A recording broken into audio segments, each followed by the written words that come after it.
employment of teachers from oppressed groups or disabled people's group, right? So ये बात हमने कर ली थी.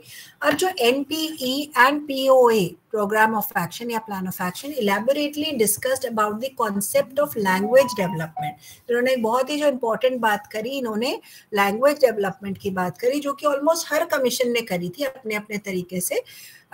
जब से हम पहले से पढ़ रहे हैं, हर commission has talked, every commission has talked about the development of language and the kind of language that is to be used for teaching. Right इन्होंने भी ये बात मुद्दा उठाया आपकी लैंग्वेज डेवलपमेंट को लेकर, और इन्होंने कहा कि it emphasised on the adoption of regional language as the medium of instruction at the university stage, जो कि अभी तक बहुत से लोगों ने नहीं उठाया था. इन्होंने कहा कि जो आपके रीजनल लैंग्वेजेस हैं, क्षेत्रीय भाषाएं हैं, उनमें भी यूनिवर्सिटी लेवल पे पढ़ाई करवाई जानी चाहिए. मदर टंग जो है वो स्कूल स्टेज में मीडियम ऑफ इंस्ट्रक्शन होनी चाहिए आपकी, ठीक है. और इन्होंने लैंग्वेज के बारे में क्या कहा, जो सबसे इंपॉर्टेंट आपका 3 लैंग्वेज फॉर्मूला था वो ये लेकर के आए. इन्होंने कहा कि improvement in the linguistic competencies of students at different stages of education, यानी कि वो ज्यादा से ज्यादा भाषाओं को सीख पाए, ठीक है. और डिफरेंट लेवल्स में जो है वो उनको अलग अलग भाषाओं में they should be competent enough to learn those languages, उन भाषाओं को सीखने में वो सक्षम हो, ठीक है. So provision of facilities for the study of English and other foreign language and development of Hindi language as a link language. तो यानी कि वो इंग्लिश सीखे, कोई फॉरेन लैंग्वेज भी सीखने की फैसिलिटी होनी चाहिए. हिंदी तो सीखनी है, और उसके अलावा उन्होंने क्या बात करी, एक रीजनल लैंग्वेज भी वो सीख सकते हैं, कि सिखाई जाए. और इसके बाद अगर पॉसिबल हो तो आपके पास में कोई फॉरेन लैंग्वेज को भी इंट्रोड्यूस किया जाए, ठीक है. तो ये बहुत ही इम्पोर्टेंट जो थी 3 लैंग्वेज पॉलिसी जो थी, वो इस कमीशन ने आपकी बात करी उसके बारे में, ठीक है. उन्होंने एम्फसाइज करा था नेशनल पॉलिसी ऑन एजुकेशन में, इन्होंने पहला रीजनल लैंग्वेज को एम्फसाइज करा था. पढ़ाया जाना चाहिए, mother tongue has to be the medium of instruction, ठीक है. तो मातृभाषा में आपकी पढ़ाई होनी चाहिए, और हायर लेवल पे भी इन्होंने क्षेत्रीय भाषाओं में पढ़ाई की बात करी है, ठीक है. तो इन्होंने सबसे ज्यादा एम्फेसिस दिया है मदर टंग पे.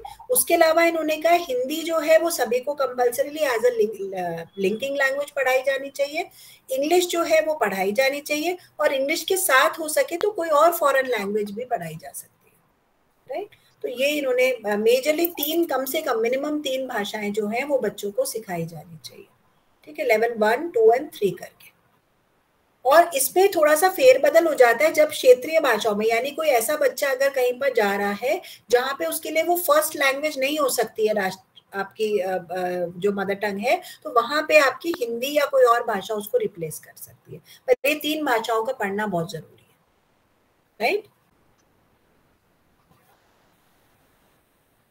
अब इन्होंने जो हमारा नेशनल पॉलिसी था, इन्होंने टीचर एजुकेशन या टीचर ट्रेनिंग को लेके भी बातें कही. तो इन्होंने क्या कहा, आपने डाइट्स का नाम सुना होगा, district institute of education and training. They need to be established. क्यों? ताकि वो प्री सर्विस और इन सर्विस टीचर्स को, जो कि एलिमेंट्री लेवल के स्कूल टीचर्स हैं, उनको ट्रेन किया जा सके इन इंस्टीट्यूट्स में, ठीक है. तो एलिमेंट्री टीचर्स ट्रेनिंग के लिए स्पेशल डाइट्स जो थे district institute of education and training वो एस्टैब्लिश किए गए, ठीक है. और यहाँ पर आपकी ना ही सिर्फ टीचर ट्रेनिंग हो, यहाँ पे नॉन फॉर्मल और एडल्ट एजुकेशन के सेंटर्स भी ये बनाए जाए, राइट. और ट्रेनिंग किसकी होनी चाहिए? प्री सर्विस वालों की भी होनी चाहिए, यानी जो टीचर बनने की तैयारी कर रहे हैं, और ऑलरेडी जो टीचर है यानी जो इन सर्विस है, उनके लिए भी किसी ना किसी प्रकार की ट्रेनिंग जो है वो इन डाइट्स में होनी चाहिए. दूसरी इन्होंने बात कही कि selected secondary teacher education institutions should be upgraded to complement the work of SCERT, state council of education. तो कुछ जो बहुत अच्छा काम कर रहे हैं सेकेंडरी टीचर एजुकेशन इंस्टीट्यूट्स, उनको SCERT के साथ अलाइन कर दिया जाए ताकि वो उनकी मदद कर सके, ठीक है. फिर इन्होंने बात करी NCTE. तो टीचर बनने जा रहे होते हैं, तो जो आपकी गवर्निंग बॉडी है वो कौन सी है यहाँ पर? National council for teacher education, NCTE. जो हमारा करिकुलम आता है सारा एजुकेशन का, स्पेशली BEd और MEd लेवल का या उसका, तो ये सारा कौन देख रहा है? सारा सिस्टम NCTE देख रहा है. टीचर एजुकेशन के को जो गवर्निंग बॉडी जो करिकुलम डिसाइड कर रहा है, जो उसका टाइम फ्रेम डिसाइड कर रहा है, वो हमारी NCTE होती है. So National Council for Teacher Education should be provided the necessary resources and capability to accredit the institutions of, यानी accreditation कुछ मिलना चाहिए जो टीचर एजुकेशन इंस्टीट्यूशंस है. जैसे अगर अब आपको पता होगा तो टीचर एजुकेशन इंस्टीट्यूशंस का टाइम टू टाइम जो है वो एक्रेडिशन होता है, राइट. तो जो बहुत सारी टीचर एजुकेशन की या बीएड और इनकी जो छोटे छोटे इंस्टीट्यूट्स खुल गए थे, अब इनके ऊपर एनसीटी का प्रॉपर चेक है, तो इंस्पेक्शंस होती है, एफिलिएशन लेना पड़ता है, ठीक है, और उसके बाद इनके प्रॉपर जो होता है इनके किस तरह से चला रहे हैं, क्वालिटी कैसी प्रोवाइड कर रहे हैं, इन सब के ऊपर भी from time to time there is a proper check. So again that should be under NCT. तो टीचर एजुकेशन को कंप्लीटली किसका पार्ट बना दिया गया? National council for teacher education, NCT का पार्ट बना दिया गया. उसकी सब चीजों को वही देखेंगे. उसके बाद networking arrangement should be created between institutions of teacher education and university departments of education. तो यानी टीचर एजुकेशन इंस्टीट्यूशन और यूनिवर्सिटी डिपार्टमेंट ऑफ एजुकेशन के बीच में लिंकिंग होना चाहिए, ठीक है. तो जो आपकी यूनिवर्सिटी में जो काम कर रहे हैं और जो अलग से टीचर एजुकेशन इंस्टीट्यूशन है वो एक दूसरे से एक तरीके से चलने चाहिए, उनके बीच में कोई ना कोई लिंकेज स्थापित होनी चाहिए. The NPE 1986 also advocated developing consciousness about environment. ये एक नई चीज इन्होंने बात करी, इन्होंने महत्वपूर्ण, क्योंकि मैंने आपको कहा कि जो भी आपकी पॉलिसी या एजुकेशन में जो भी लोग बात करते थे वो उस समय की जरूरत के हिसाब से बात कर रहे थे. तो 86 ने जो दो मुद्दे उठाए, एक तो था टेक्नोलॉजी से रिलेटेड, और नई जो चीज इन्होंने एक बात शुरू करी वो इन्होंने करी कि एनवायरमेंट के ऊपर इन्होंने मुद्दा बनाया कि ये जो है इसकी कॉन्शियसनेस जो है वो हमें एजुकेशन के थ्रू डेवलप करनी है. तो इन्होंने ये एक नई बात जो थी वो इस एनपीई 1986 में निकल करके आई. एनवायरमेंट रिलेटेड इश्यूज वर हाईलाइटेड. एनपीई के बाद हमारे पास आया प्रोग्राम ऑफ एक्शन, या इसको बोलते हैं रिवाइज प्रोग्राम ऑफ एक्शन 1992. इसने कुछ एनपीई वाले ही मुद्दे लिए, लेकिन उनको थोड़ा सा कहीं जहां पे भी थोड़ा बहुत फेरबदल का स्कोप था तो इन्होंने वो किया. अब प्रोग्राम ऑफ एक्शन ने कहा the revise programme of action proposed education for equality.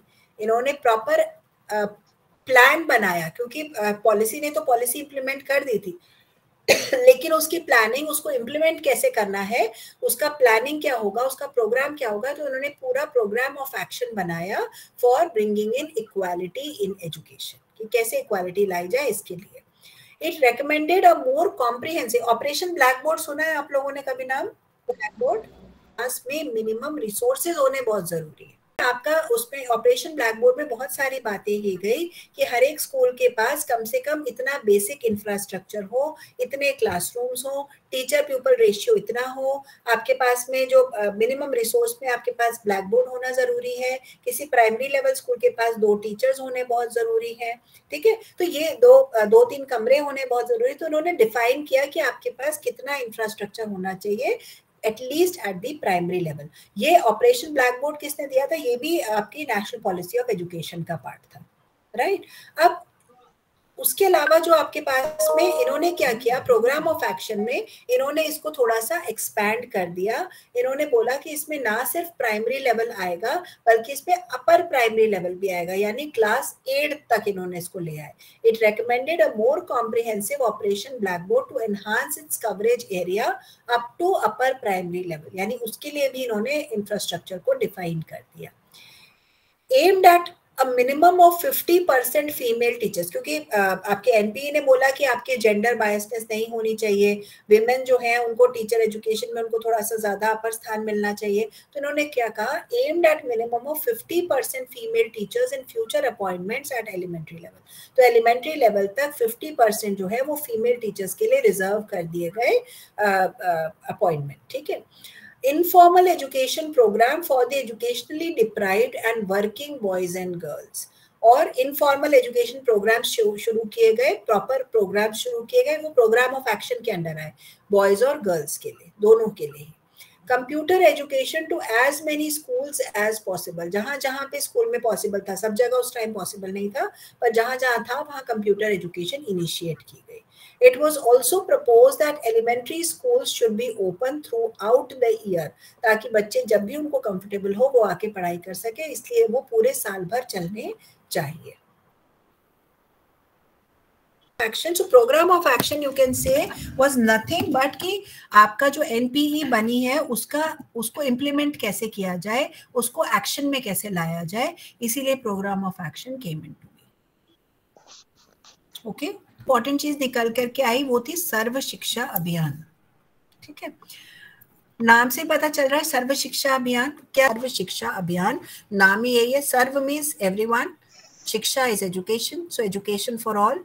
Yes, सारे बच्चों को इररिस्पेक्टिव ऑफ एनी बैरियर, ठीक है, उनके लिए मैंडेटरी कर देना, उन सबको एजुकेशन की तरफ मोड़ना. यानी हर बच्चा जो हिंदुस्तान का है उसके पास वो एजुकेटेड होना चाहिए at least up to certain minimum level. Right, it became mandatory. अब ये आते हैं Sarva Shiksha Abhiyan. It came in the year 2001, 2001 में आया. इसका मेन आइडिया क्या था कि 6 से 14 साल के ग्रुप के, एज ग्रुप के जितने भी बच्चे हैं उन सबको एजुकेशन प्रोवाइड की जाए बाय द ईयर. इसका एम टारगेट क्या था, 2010 तक 6 से 14 साल के सब बच्चे जो है उस टाइम के वो educated हो. Right, so that was the basic idea. The program aimed at providing useful, relevant elementary education to all children in the age group of 6 to 14 years by the year 2010. Okay, Sarva Shiksha Abhiyan is a comprehensive and integrated flagship program of Government of India. The Government of India का program था ये flagship. किस लिए था? To achieve universalization of elementary education, जो कि हम बार बार मुद्दा उठाते हैं कि हमारे पास ये बहुत ही important aim है कि हमें अपनी elementary education जो है उसको compulsory बनाना है. Covering the entire country in a mission mode. तो ये एक स्टेप था, एक इनिशिएटिव था गवर्नमेंट का, सर्व शिक्षा अभियान, ताकि वो अचीव किया जा सके aim of UEE. SSA has been launched in the year 2001-2 in partnership with the state government and local cells. So you will see SSA जो है वो different levels पे चला, ना ही सिर्फ नेशनल लेवल पे, नेशनल, स्टेट, डिस्ट्रिक्ट, ब्लॉक. तो इस तरीके से ये आपका पूरा प्रोग्राम चला है. तो इसको प्रॉपर स्टेट और नेशनल गवर्नमेंट के मदद से चलाया गया. अब एसएसए के मेन एम क्या थे? इसके 3 मेन एम थे. Number 1 infrastructure, number 2 human resources and number 3 quality improvement. ठीक है, तो इन एम्स के साथ जो एसएसए था वो सेटअप किया गया. इंफ्रास्ट्रक्चर में आ गया opening of new schools in habitations which do not have school facility. तो जो हम बात करते हैं कि विद इन 2 किलोमीटर्स जो है आपके पास में या आपके पास में बच्चों के पास में स्कूल होना चाहिए. तो उन्होंने बोला कि नए नए स्कूल जहां पर भी स्कूल नहीं थे, सुविधाएं उपलब्ध नहीं थी, एचएसए के अंडर वहां पर स्कूल खोले गए. So opening of such schools, strengthening existing school infrastructure through provision of additional classrooms, toilets, drinking water. जो बेसिक मुद्दे थे उनको इन्होंने उठाया और इन्होंने कहा कि जो एग्जिस्टिंग स्कूल्स हैं वहां पे भी इंफ्रास्ट्रक्चर का प्रॉपर प्रोविजन होना चाहिए, which included the classrooms, the toilets and the drinking water, because toilets were also big issue in the schools. There were no toilets for the females or no separate toilets for male and female. पानी, पीने का पानी उपलब्ध नहीं था. तो ये सारे बेसिक जो मिसिंग चीजें थी आपकी, उसको यहाँ पर डाला गया. अच्छा, इंफ्रास्ट्रक्चर इंप्रूव करने की क्या जरूरत थी हमें जब हम एसएसए की बात कर रहे थे? उनको कोई चीज नहीं मिल रही, बच्चे स्कूल नहीं आना चाहते थे या स्कूल आते थे तो इन सब डिफिकल्टीज की वजह से स्पेशली जो फीमेल स्टूडेंट्स थे, they were leaving the schools. Right, so they were not ready to be a part of school, क्योंकि बेसिक फैसिलिटी ही आपके पास में उपलब्ध नहीं है. ठीक है, तो बच्चा पूरा दिन स्कूल में रहेगा कैसे अगर उसके पास में बेसिक चीज नहीं है? तो टू रिटेन द स्कूल, जो कि हमारा मेजरली जब बात हुई तो हमारे पास बात है कि रिटेंशन नहीं हो रहा है, बच्चे आ तो जा रहे हैं, पहले तो आने के लिए भी स्कीम चलाई गई यहाँ पर गवर्नमेंट के द्वारा, लेकिन जो आ रहे हैं वो भी हम रिटेन नहीं कर पा रहे. Right, so to retain the school students and to attract the students towards school, basic infrastructure is required in the schools. इस वजह से इस स्कीम में मेजर जो बात हुई सबसे पहली वो इंफ्रास्ट्रक्चर को लेकर के की गई. ठीक है, कि बेसिक इंफ्रास्ट्रक्चर जो है वो स्कूल्स के पास हो. दूसरा उन्होंने कहा कि हमारे पास ह्यूमन रिसोर्स की कमी है, यानी सरकारी स्कूलों में या स्कूलों में आपके पास में टीचर्स नहीं है. टीचर्स की बहुत बड़ी कमी थी, यहाँ पर गैप था। तो इन्होंने कहा कि प्रोविजन ऑफ, आपको अगर ध्यान हो तो सर्व शिक्षा अभियान के अंतर्गत बहुत सारे टीचर्स को रिक्रूट किया गया, राइट। तो इनका प्रोविजन आया for additional teachers, strengthening capacity of existing teachers by training, developing teaching learning material. तो एक तो एडिशनल टीचर रिक्रूट किए जाए, दूसरा आपके जो एग्जिस्टिंग टीचर्स हैं उनकी कैपेसिटी बिल्डिंग की जाए, उनको नए जो भी डेवलपमेंट हो रहे हैं उसके बारे में ट्रेन किया जाए, ठीक है, ये भी एक पार्ट था। Strengthening of academic support structure eight cluster, block and district level. तो आपके पास जो भी एकेडमिक सपोर्ट स्ट्रक्चर में एकेडमिक्स को सपोर्ट करने के लिए जो भी आपको चाहिए ह्यूमन रिसोर्स, उसकी अवेलेबिलिटी कराई जाए स्कूल लेवल पे, राइट। तो ह्यूमन रिसोर्सेज यानी कि जहां जहां पर मानवीय संसाधन है उनको जो है वो स्कूल में स्ट्रेंथन किया जाए, ठीक है। फिर इन्होंने दूसरी बात बोली क्वालिटी इंप्रूवमेंट की, ठीक है। तो क्वालिटी इंप्रूवमेंट में इन्होंने क्या कहा, क्योंकि आपने इंफ्रास्ट्रक्चर दे दिया, ह्यूमन रिसोर्स दे दिया, क्वालिटी के बारे में बात करी। इन्होंने बोला कि उनको लाइफ स्किल्स सिखाए जाए, ठीक है। तो लाइफ स्किल्स का पूरा डॉक्यूमेंट जो है वो सीबीएसई ने बना के दिया आपके पास में कि कौन से लाइफ स्किल्स हैं जिसमें प्रॉब्लम सॉल्विंग है, क्रिटिकल थिंकिंग है, क्रिएटिव थिंकिंग है। तो ये सारी बातें जो हैं ये आपकी लाइफ स्किल्स जो है वो स्कूल में डेवलप की जानी चाहिए बच्चों के अंदर। Special focus on girls education and children with special needs was given here. इसके लिए इन्होंने प्रोविजन भी बनाए अलग अलग तरीके के। Providing computer education to bridge the digital divide, क्योंकि आने वाला जो समय है यहाँ पर बच्चे जो हैं वो टेक्नोलॉजी में बहुत एडवांस है, इसलिए किसी प्रकार का डिजिटल गैप ना आ जाए हमारे बीच में, इसीलिए प्रोविजन ऑफ कंप्यूटर एजुकेशन भी किया गया। तो these were the basic aims of Sarva Shiksha Abhiyan. और जैसा कि मैंने आपको बताया कि Sarva Shiksha Abhiyan was a step towards universalisation of elementary education. So what was universalisation of elementary education? It means education for all without any discrimination. किसी प्रकार के भेदभाव के बिना सभी लोगों को समान रूप से शिक्षा प्रोवाइड की जाए। Article 45 of the Directive Principle of State Policy lays down that the state shall endeavor, ये आपका जो प्रॉपर स्टेटमेंट है इसकी वो क्या है, the state shall endeavour to provide within a period of 10 years from the commencement of this constitution for free and compulsory education for all children until they complete the age of 14 years।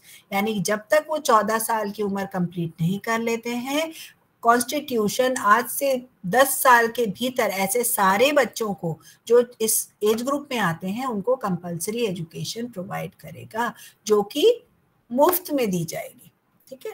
तो मुफ्त में होगी और उनके लिए compulsory होगा इस education को अटेन करना। तो ये एक आर्टिकल के तहत जो था ये हमारे कॉन्स्टिट्यूशन का पार्ट बना दिया गया, ठीक है। और इसको नाम दिया गया right to education. That means every child, the right of children to free and compulsory education, जिसको हम RTE भी कहते हैं, राइट टू एजुकेशन एक्ट 2009, 2009 में आया, which represents the consequential legislation, जो कि आर्टिकल 21A में आई, that every child has the right to full time elementary education. उनको फुल टाइम एलिमेंट्री एजुकेशन मिले जो कि गुड क्वालिटी की हो, ऐसा ना हो कि सिर्फ एजुकेशन दे रहे हैं।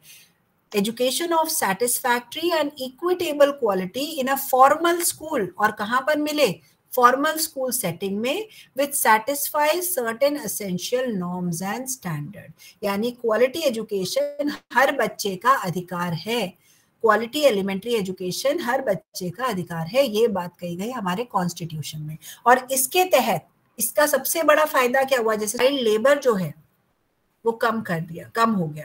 यानी उससे पहले क्या था कि किस पर्टिकुलर एज ग्रुप के बच्चे जो थे वो कहाँ एंगेज हो जाते थे, उनको इंडस्ट्री में काम करने में लग जाते थे, वो कहीं ना कहीं घर के लिए पैसा कमाना उनके लिए मेन काम हो गया था। तो they used to leave their studies and they used to work, ठीक है, ताकि वो पैसा कमा सके, वो अपना घर का खर्चा चला सके। इसीलिए यहाँ क्या किया गया, यहाँ पर आपका बोला गया कि ऐसा नहीं होगा। सबसे इंपॉर्टेंट चीज क्या होगी कि हर बच्चा जो है जो 14 साल की उम्र तक का है उसको फ्री और कंपलसरी एजुकेशन दी जाएगी, राइट। डे मील स्कीम, ये नाम सुना है आप लोगों ने? मील स्कीम क्यों लाई गई? What was the idea? जैसा कि मैंने कहा यूई अचीव करना था हमें। तो अगर आप मिड डे मील स्कीम ध्यान से पढ़ेंगे, डिटेल में पढ़ेंगे, तो आप देखेंगे कि न्यूट्रिशन का जो आपका दिया गया है कि इतने एज ग्रुप के बच्चे को इतना इनटेक करना है कार्बोहाइड्रेट, प्रोटीन, और इस हिसाब से इनको खाना दिया जाए, पर बच्चे पे इतना खर्चा किया जाए। तो ये सारी बातें मिड डे मील, तो आइडिया यही था, क्योंकि बच्चे जो थे वो कमाने क्यों जाते थे, ताकि वो खा सके, उनका खाना is the main thing, right, कि आपको प्रॉपर खाना मिल सके या अपने परिवार का खर्च चला सके। तो अगर स्कूल में ये प्रोविजन दे दिया जाए कि उनको खाना प्रोवाइड हो जाएगा, ठीक है, तो पेरेंट्स क्या होंगे, वो शायद अपने बच्चों को स्कूल भेजना शुरू कर देंगे। तो पहला आइडिया था कि बच्चे जो है वो अट्रैक्ट हो towards school. So the idea was to provide them this. Second, it was very important क्योंकि बच्चे जो है वो हमारे देश का भविष्य है, right, they are the future of the country. तो अगर वो हेल्दी नहीं होंगे, सबसे पहले उनकी बेसिक नीड, उनको खाना ही नहीं मिलेगा, तो वो पढ़ाई तक कैसे पहुंचेंगे। तो उनको बेसिक न्यूट्रिशन जो है वो प्रोवाइड किया जाए, इस आइडिया से भी मिड डे मील को शुरू किया गया या इनिशिएट किया गया। और मिड डे मील जो थी वो ऐसा नहीं है नेशनल लेवल पे देर से आई, पर कई स्टेट्स पहले ही मिड डे मील स्कीम को शुरू कर गए थे, जिसमें Tamil Nadu was one of the state which started off with the mid day meal scheme long back. ठीक है, बहुत पहले उन्होंने, नेशनल लेवल आने से पहले उन्होंने मिड डे मील स्कीम की शुरुआत अपने राज्य में कर दी थी। तो कई राज्य की सरकारों ने इसको ऑलरेडी इंप्लीमेंट कर लिया था। ये आपका एक टाइमलाइन है मिड डे मील की। ये कब आया था? It came in the year 1995 at the national level. 15 अगस्त 1995 में इसकी घोषणा की गई, लॉन्च किया गया इसको। Mid day meal scheme earlier which was known as national programme of nutritional support, नाम ही इसका ये है कि nutritional support to primary education, NSPE launch किया गया 15 अगस्त 1995 को in 2408 blocks of the country. तो इतने बड़े लेवल पे इसको लॉन्च किया गया। फिर बोला गया by the year 97-98 it was introduced in all parts of the country. तो शुरू में इतने ब्लॉक्स में किया गया, बाद में 97-98 तक ये पूरे देश में लागू कर दिया गया। In the year 2006-07 it was extended to the, पहले प्राइमरी स्कूल्स में था, 2006 या 7 के साथ ये अपर प्राइमरी स्कूल्स में भी इसको दिया गया, मिड डे मील स्कीम को एक्सटेंड कर दिया गया। By the year 2009-10 it covered children studying in national child labour project and schools also. तो इन वाली जगहों के स्कूल्स को भी कवर कर दिया गया। और 2021 में अभी बड़ी रिसेंटली इसका नाम चेंज कर दिया गया और इसको प्रधानमंत्री पोषण शक्ति निर्माण, PM पोषण के नाम से इसको जाना जाता है। ठीक है, और ड्यूरिंग पैंडेमिक कैसे प्रोवाइड किया गया मिड डे, कुछ प्रोविजन किए गए जब स्कूल बंद थे। ये राशन के फॉर्म में गया, यानी कि बिना पका हुआ अनाज के फॉर्म में लोगों तक पहुंचाया गया, उनके घरों तक भी पहुंचाया गया। और कई बार अगर स्कूल प्रॉपरली लोकेटेड था और लोग आसपास थे तो उनको कलेक्ट करने के लिए कहा गया। और इसके अलावा कई जगहों पे पॉसिबल नहीं था अनाज, तो वहां मॉनिटरी मनी जो इसके रिटर्न में जितना भी एलोकेटेड मनी था वो लोगों तक पहुंचा दिया गया। तो मिड डे मील स्कीम बंद नहीं हुआ, ये चलता रहा during the pandemic also, right. उसके बाद एक और चीज आई, वो थी राष्ट्रीय माध्यमिक शिक्षा अभियान। अब पहले हमने सब एलिमेंट्री लेवल की तो बहुत सारी बात करी, ठीक है, कि एलिमेंट्री लेवल एजुकेशन होनी चाहिए। सर्व शिक्षा अभियान में भी एलिमेंट्री लेवल एजुकेशन की बात करी, लेकिन जो चीज छूट गई वो थी एलिमेंट्री लेवल के बाद क्या। ठीक है, तो राष्ट्रीय माध्यमिक शिक्षा अभियान, जिसको हम रमसा भी कहते हैं, RMSA, तो ये जो था, ये स्कीम लॉन्च की गई इन द ईयर 2009। ठीक है, और इसका मेन जो ऑब्जेक्टिव था वो सेकेंडरी एजुकेशन की क्वालिटी को इम्प्रूव करना था। अनलाइक एलिमेंट्री, अब ये सेकेंडरी लेवल एजुकेशन के बारे में इसने बात करी। The implementation of the scheme started in the year 2009 and 10। ठीक है, तो इन्होंने बोला कि सबसे पहले तो हमारा जो एनरोलमेंट रेट है उसको हमें इंक्रीज करना है at the middle school level और at the secondary school level. तो इन्होंने बोला कि जो कि अभी 52.26 था उस समय पे, वहां से हमें इसको इंक्रीज करके अराउंड 75% तक लाना है। And by providing secondary school with in a reasonable distance. और इन्होंने भी, जैसे एलिमेंट्री स्कूल्स की बात की गई, तो ऐसे इन्होंने कहा कि सेकेंडरी स्कूल भी एक ठीक ठाक डिस्टेंस पे होने चाहिए, बहुत दूर नहीं होने चाहिए घर से। The other objectives include improving quality of education imparted at secondary level through making all secondary schools conform to prescribed norms, यानी रूल्स रेगुलेशन फॉलो होने चाहिए सेकेंडरी स्कूल में, जेंडर बायसनेस नहीं होनी चाहिए, जेंडर को लेके कोई बात नहीं होनी चाहिए, सोशियो इकोनॉमिक डिसेबिलिटी बैरियर्स नहीं होने चाहिए, यानी किसी भी तरह से कोई जो गरीब परिवार से है या जो lower sections of the society में किसी तरीके से अगर लेबल्ड है तो उनके कोई बैरियर, उनके पढ़ाई में कोई रुकावट नहीं आनी चाहिए. Providing universal access to secondary education by year 2017 and by the end of 12th 5-year plan and achieving universal retention by 2020. यानी सब बच्चे जो है वो पढ़ रहे हो, कोई भी स्कूल को कोई ड्रॉप आउट रेट ना हो. रिटेंशन का मतलब क्या है? कोई ड्रॉप आउट हमारे पास ना हो. तो 2020 तक उन्होंने इसको अचीव करने का सोचा. तो ये आपका राष्ट्रीय माध्यमिक शिक्षा अभियान था. एक और शिक्षा अभियान आया, क्योंकि माध्यमिक था, सेकेंडरी लेवल था, तो एक था राष्ट्रीय उच्चतर शिक्षा अभियान, जिसको बोला गया रूसा, RUSA, रूसा. ठीक है, तो ये भी सेंट्रल गवर्नमेंट का इनिशिएटिव था.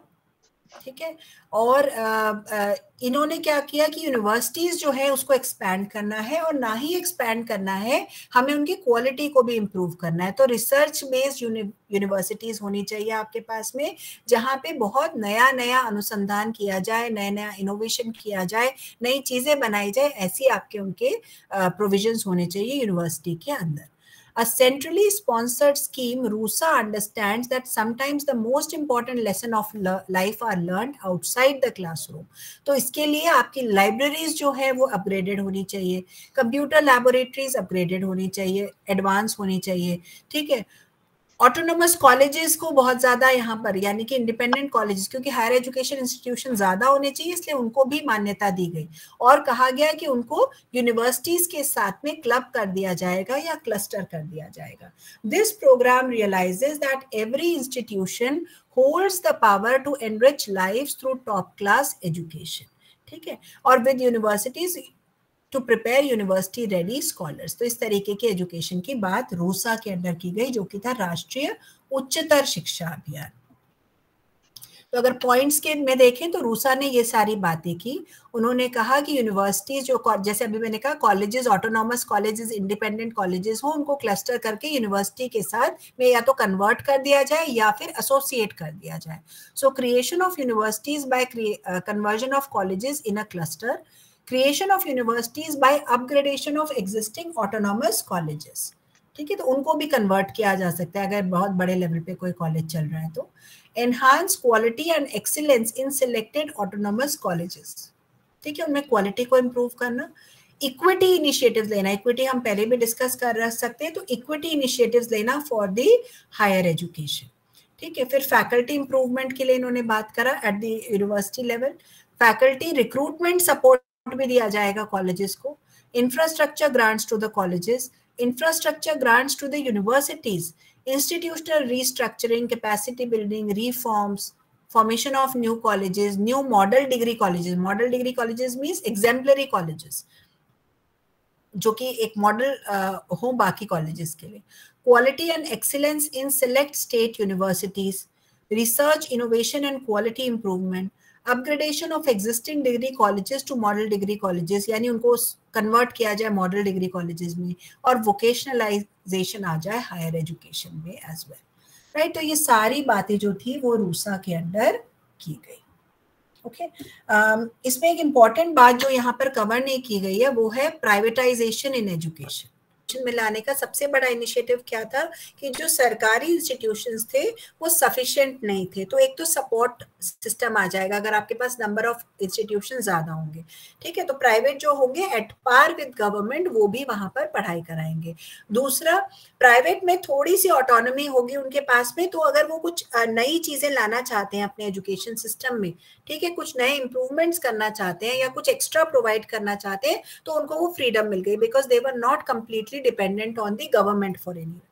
इससे क्या हुआ कि गवर्नमेंट सेटअप के लिए भी एक कंपटीशन का जो था वो कंपटीशन खड़ा हो गया सामने. ठीक है, तो आपके पास में क्या था कि द प्राइवेट सेक्टर, स्पेशली अगर हम स्कूल एजुकेशन की बात करें, तो वहां पे प्राइवेटाइजेशन जो है वो बहुत ज्यादा आगे बढ़ चुका है एज कम्पेयर टू गवर्नमेंट। तो आपके पास जो होता है ज्यादा से ज्यादा लोग कहाँ डालना चाहते हैं अपने बच्चों को, प्राइवेट स्कूल में पढ़ाना चाहते हैं। तो what is the idea, because of the quality of education that is being provided, maybe that is the main idea behind that। तो एक tough competition आ गया education sector में because of privatization।